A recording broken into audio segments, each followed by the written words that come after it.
Ahora muy temprana el día siguiente estaban ya a la puerta de la quinta de Tromacio una mula con su conductor. Sobre ella había dos alforjas que contenía todo lo perteneciente a Torcuato. Muchos de sus amigos habían madrugado para despedirlo y recibir de él el ósculo de la paz antes de su partida. Dios quiera que no sea este beso como el de Getsemaní. Algunos le decían en voz muy queda las palabras más dulces y cariñosas, exhortándolo a permanecer fiel a las gracias que había recibido. Otros, compadecidos de su pobreza, ponían algún regalito en la mano, rogándole que no volviese a sus guaridas de otro tiempo ni a sus antiguas relaciones. Policarpo, director espiritual de la comunidad, lo llevó aparte y con frases ardientes y abundantes lágrimas le rogó que corrigiese las faltas que se había notado en su conducta, faltas de poca monta, pero no menos temibles. Le instó a que reprimiese la ligereza con lo que de ordinario obraba y practicase las virtudes cristianas. Torcuato también obraba em, y tenía los ojos arrasados en lágrimas. Prometió obedecerle, arrodillóse luego, besó la mano del buen sacerdote, recibió la bendición y después de varias cartas de recomendación y una modesta suma en metálico para sus gastos. Listo ya todo, se pronunció el último adiós de despedida y Torcuato jinete, ya sobre su mula, que el guía conducía por la brida, adelantó lentamente por la recta avenida que terminaba en el portal.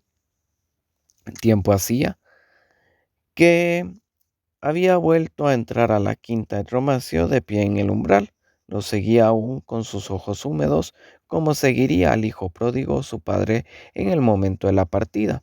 Como la quinta no estaba en el camino real, se había alquilado para Torcuato una modesta cabalgadura para que lo condujese a Fundi como el lugar más inmediato de la carretera, donde se proveerá de lo necesario para continuar el viaje, cosa en verdad nada difícil llevando la repleta bolsa que le había entregado Fabiola.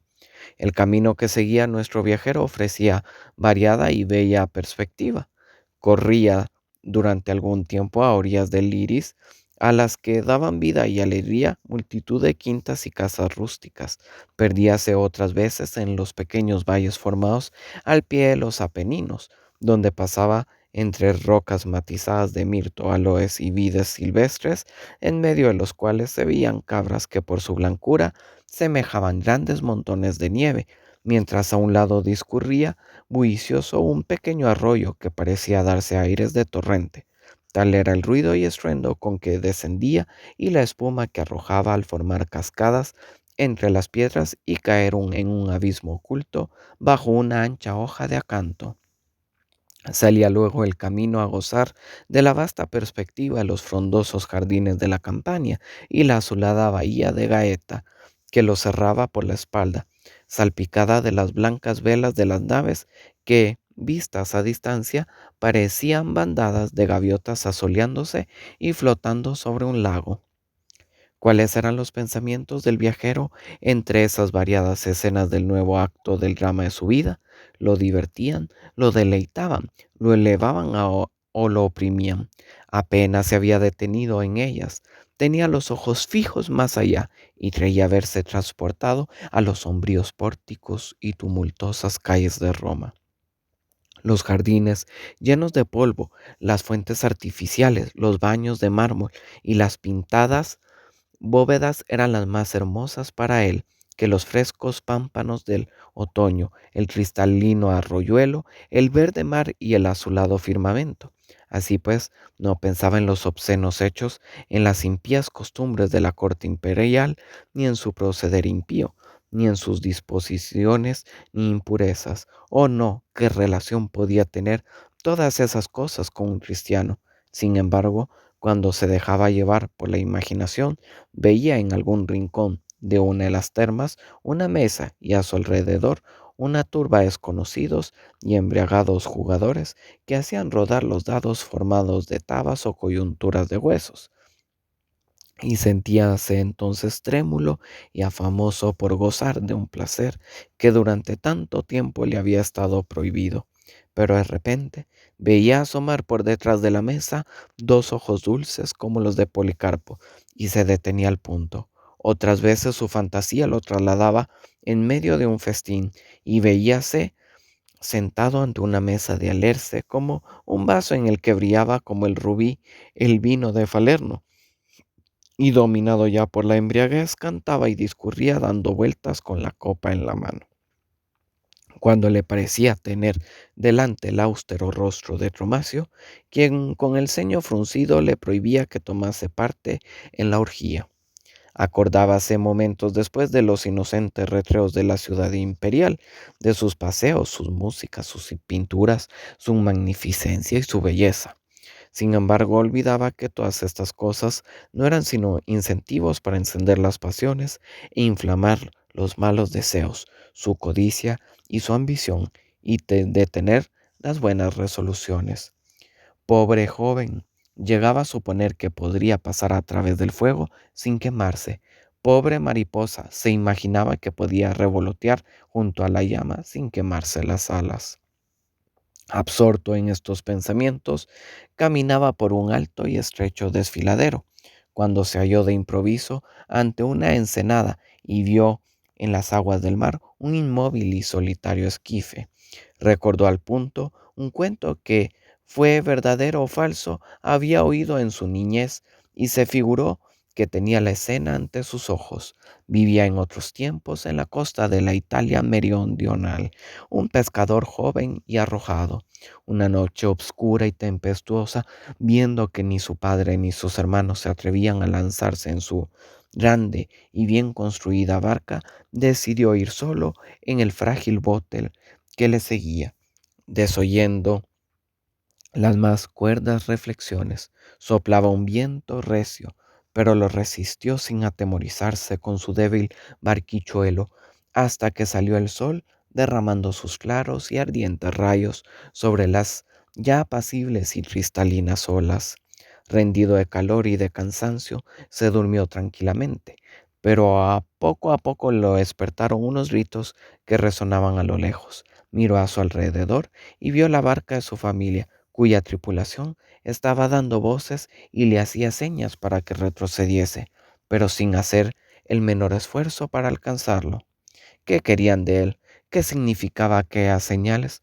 Cogió los remos y empezó a bogar con todas sus fuerzas hacia la embarcación, pero quedóse asombrado al observar que, a pesar de dirigir hacia ella la proa de su esquife, se le presentaba de popa. Por más que se esforzaba, siempre la dejaba al lado opuesto. Había descrito evidentemente un círculo y comenzaba a hacer otro aún más pequeño. Presa su espíritu de una idea terrible, despojóse de la túnica y se arrojó frenético a sus remos.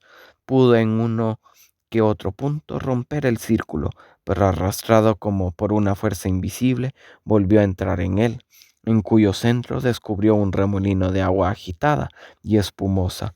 Desesperado ya, soltó los remos y, puesto en pie, extendió los brazos y batió las palmas con fuerza. Un ave marina pasó entonces sobre su cabeza y le dejó oír entre sus gritos el nombre de Carbidis. Cuando el círculo que el bote recorría, poco más ancho que el bote mismo, el desgraciado se dejó caer en el fondo de su frágil embarcación, tapóse los oídos, cerró los ojos y, conteniendo el aliento, sintió arremolinarse las olas y fue arrastrado al fondo del abismo. ¿Será cierto, se dijo Torcuato, que ha perecido alguien de esta manera horrible, o se tratará de una mera alegoría? ¿Podrá uno de igual modo llegar gradualmente a la completa perdición de su alma? ¿Recorrerán acaso mis pensamientos de ahora otro círculo que me encierra y fundí? Exclamó el guía, señalando con el dedo una población, y al poco rato la mula marchaba sobre las losas de su pavimento. Torcuato examinó las cartas de recomendación que llevaba y sacó una que le había dado de aquella ciudad, conduciendo a la posada, que era la de los pobres Pagó a su guía generosamente, a pesar de lo cual salió éste jurando y murmurando contra la tacañería del viajero. Torcuato preguntó enseguida por las señas de la casa de Casiano, el maestro de escuela, a quien encontró en ella y le entregó la carta. Fue recibido con la misma cordialidad que si se tratase de un miembro de la familia, y mientras participaba de la frugal comida de su huésped, éste le refirió sus historias, que eran las siguientes.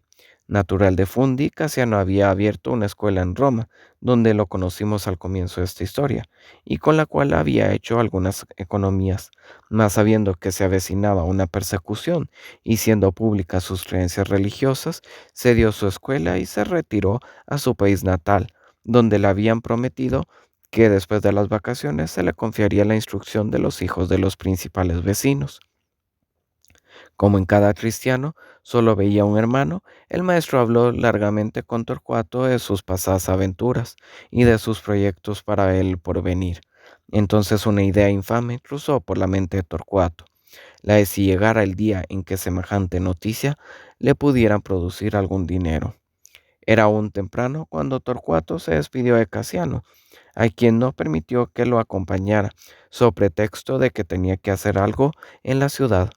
Compróse un traje más decente del que llevaba, se hospedó en la mejor posada y dio orden que se buscara un postillón y un buen par de caballos, pues para cumplir el encargo de Fabiola, decía él, era necesario viajar velozmente, mudar de caballos con frecuencia y caminar día y noche. Así lo hizo, en efecto, hasta llegar a Boivía, en las vertientes de los montes albanos. Allí se detuvo, cambióse de traje y comenzó a andar alegremente por entrar las hileras de sepulcros que conducen a la puerta de la ciudad, que encerraba dentro de sus muros más virtudes y vicios que cualquier provincia del imperio.